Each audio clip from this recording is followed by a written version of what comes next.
Hello everyone, welcome और welcome back to my YouTube channel. तो हमारे प्रोफेशन यानी लॉ के प्रोफेशन में, लीगल प्रोफेशन में हमें एक बड़ा सा कॉमन टर्म है जो बार बार सुनने को मिलता है, that is bare act. Bear act क्या है? एक लॉ स्टूडेंट, एक जो भी इस प्रोफेशन में है, चाहे वो एडवोकेट हो, चाहे वो लॉ स्टूडेंट हो या फिर लॉ प्रोफेसर हो, बेयर एक्ट क्या है? बेयर मतलब एक just a Bible, Gita, Quran, वो सब है एक लॉ स्टूडेंट के लिए। बेयर एक्ट जो है, ठीक है। तो वही इस वीडियो में समझेंगे कि कैसे पढ़ें, how to read a bare act and why is it important to read it.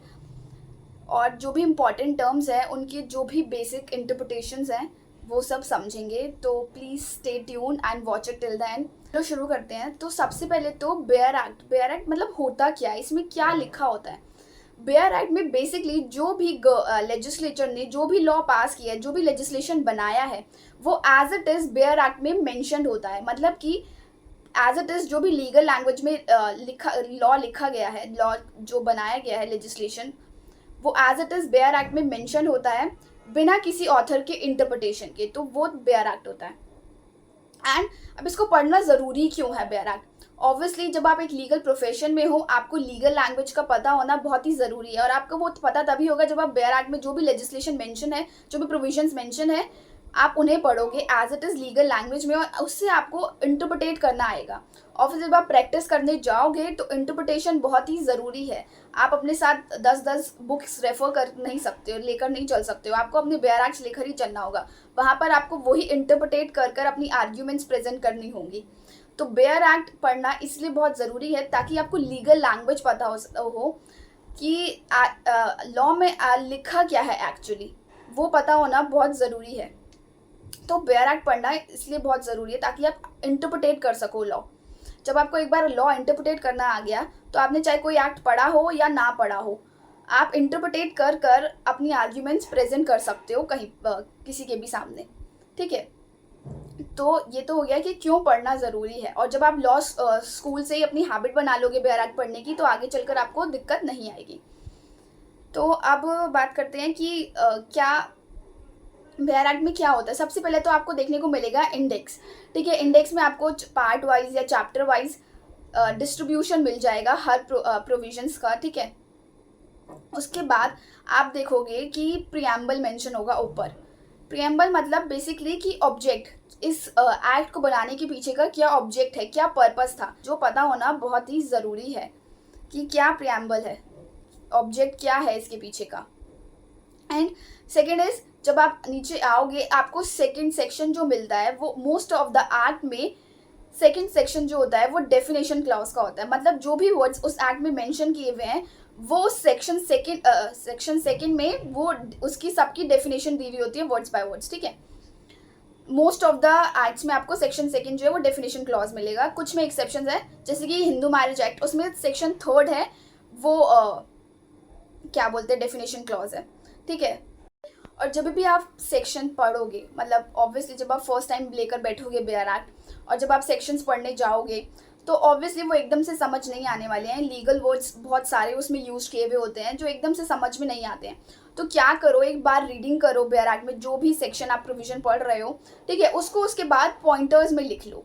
जो भी तुम्हें समझ में आता है सेक्शन में, उसके जो इसेंशियल इंग्रेडिएंट्स हैं, उसे तुम पॉइंटर्स में लिख लो। जो वर्ड्स तुम्हें समझ नहीं आ रहे जिसका, तो उसका लीगल मीनिंग जाकर, कभी कभी इंग्लिश मीनिंग भी होता है, तो तुम्हें लीगल मीनिंग ज़्यादा पता होना चाहिए, तो उसका लीगल मीनिंग जाकर गूगल कर लो या फिर रेफर बुक से देख लो, ठीक है।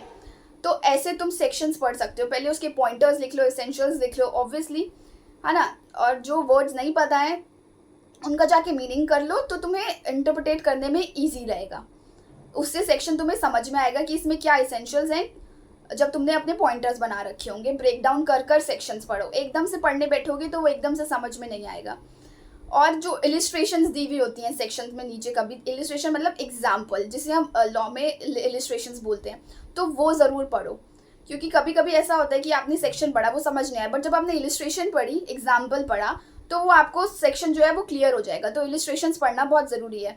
और जब आप कॉम्पिटिटिव एग्जाम्स दोगे तो उसमें इलिस्ट्रेशंस की बहुत ज़्यादा इंपॉर्टेंस। तो जब भी तुम डेफिनेशन क्लॉज देखोगे, उसमें तुम्हें दो वर्ड्स बड़े कॉमन दिखेंगे, एक होगा मीन्स एंड एक होगा इंक्लूड्स।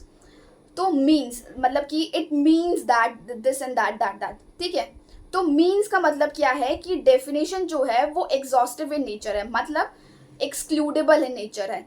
मतलब कि जो भी डेफिनेशन में मेंशन है एज इट इज वो ही एप्लीकेबल होगा। एंड जब लिखा होगा इंक्लूड्स, तो मतलब कि इंक्लूसिव इन नेचर है, मतलब कि उसमें जो डेफिनेशन में लिखा है वो तो ठीक है आप, लेकिन उसमें आप उससे रिलेटेबल चीज़ भी और भी इंक्लूड कर सकते हो।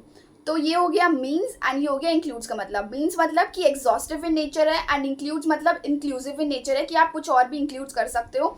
एंड एग्जॉस्टिव इन नेचर मतलब कि आप जो लिखा है एज इट इज वो ही डेफिनेशन होगी, आप उसमें कुछ और इंक्लूड नहीं कर सकते। तो और कॉमन से वर्ड्स दिखेंगे, एक होगा शैल और एक होगा मे।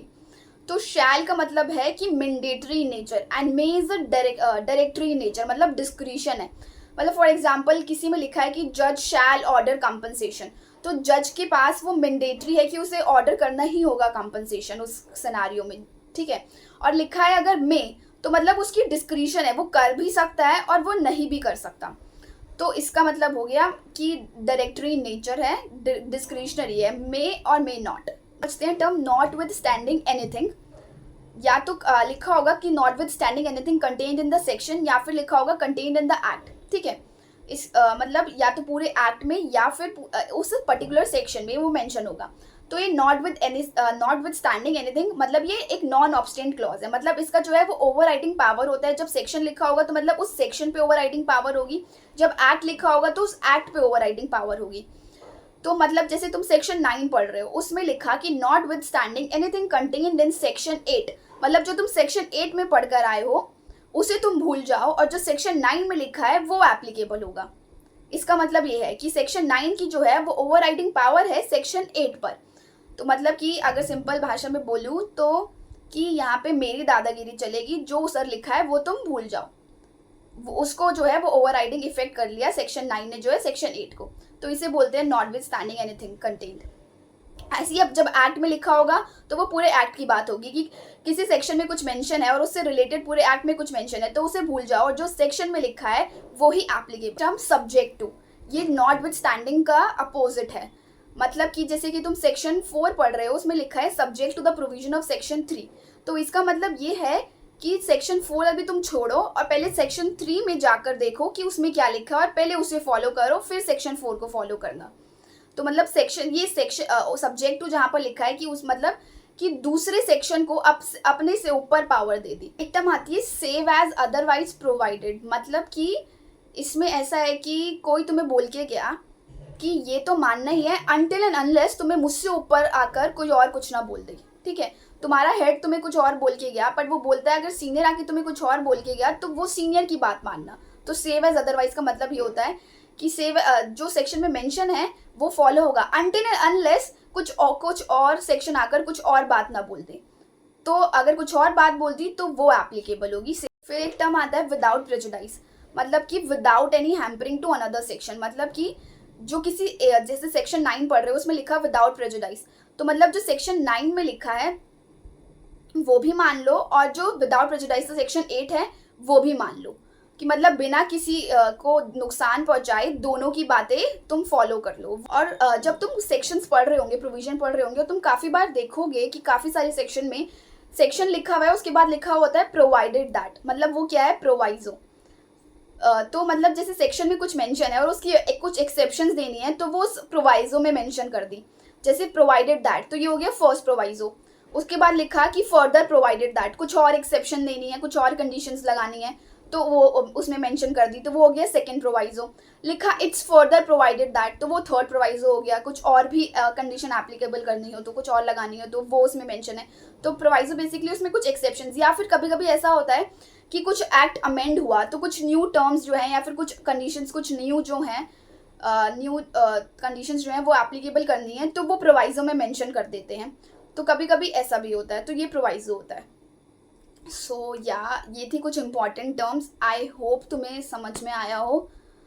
सो thank you for watching, bye bye.